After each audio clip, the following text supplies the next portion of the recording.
Bună ziua, bună ziua! Ziua. Doamna Ileana, Da? de la Surpriză la domiciliu Maramureș. Vă deranjăm? Nu. Cineva drag s-a gândit să vă facă o surpriză.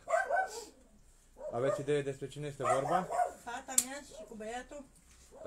Eu o să-i dau drumul la o melodie și în momentul când o să ascultați melodia, probabil că o să vă dați seama despre cine este vorba. Haideți să vedem. Mai greu cu artificiile, să vă rog să aveți grijă cum le țineți. Așa. Numai puțin. Ascultăm melodia și apoi vă dați seama de la cine este. Mulțumesc, iubită mamă, steaua mea din zor de zi. Fără tine mi-e O să vă rog cineva să o ajute cu florile. Să veniți să luați florile. că planeta s-a răcit. Sunt tot pentru doamna.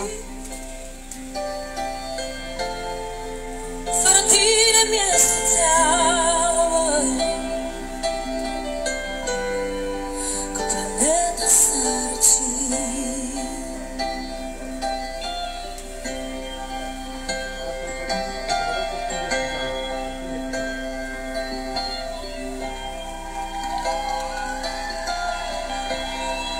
Te-am secătuit de vlagă,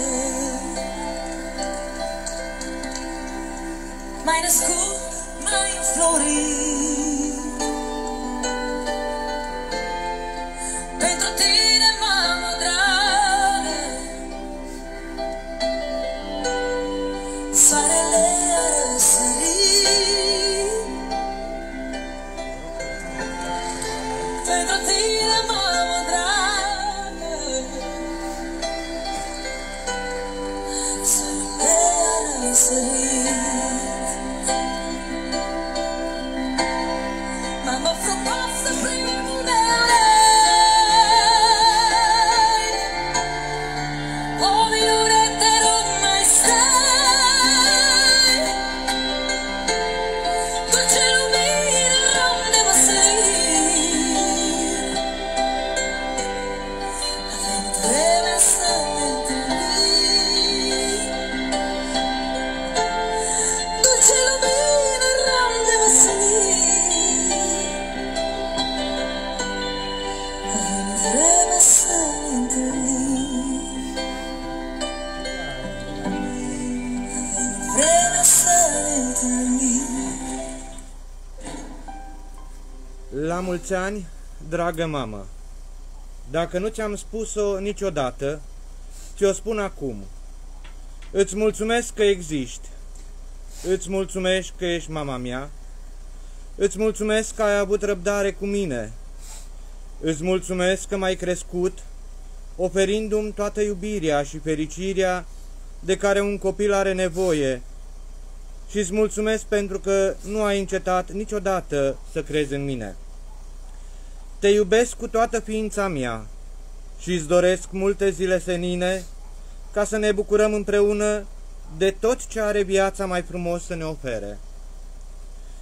Din partea fiicei Ileana, ginerele Petrică și nepoții Petruța, David, Violeta și Alina, te iubim și mi-e dor de tine. Chiar dacă suntem departe în Italia, nu am uitat de dumneata. Te iubesc, mamă. Cu această ocazie vreau să-i mulțumesc din suflet și celui mai bun tătic, tatălui meu drag și scump Viorel. Vă mulțumesc din suflet pentru educația care mi-ați dat-o și sunt foarte mândră de voi. Deși ați avut 6 copii, ne-ați crescut cum ați știut mai bine și mai frumos. Vă mulțumesc din inimă că atunci când am nevoie de un sfat, sunteți tot timpul lângă mine, chiar și prin telefon, cu mare drag. Vă pup cu drag, Ileana. Dacă dumneavoastră doriți să-i transmiteți, ea se uite, acum totul este live, puteți să-i transmiteți și dumneavoastră mesajul. Vă mulțumesc frumos. Așa surpriză de când eu nu am primit și vă iubesc mult și vă aștept să-ți veniți acasă. Și noi vă transmitem din partea Surpriză la domiciliu un sincer la mulți ani mulțumim și frumos. să vă reîntâlniți cât de curând cu cei dragi. Vă mulțumesc frumos, vă iubesc. Și dumneavoastră mă gândesc că doriți să-i spuneți ceva. Haideți mai aproape, vă rog. Îi mulțumesc din suflet, din 6 copii, 4 în lângă mine.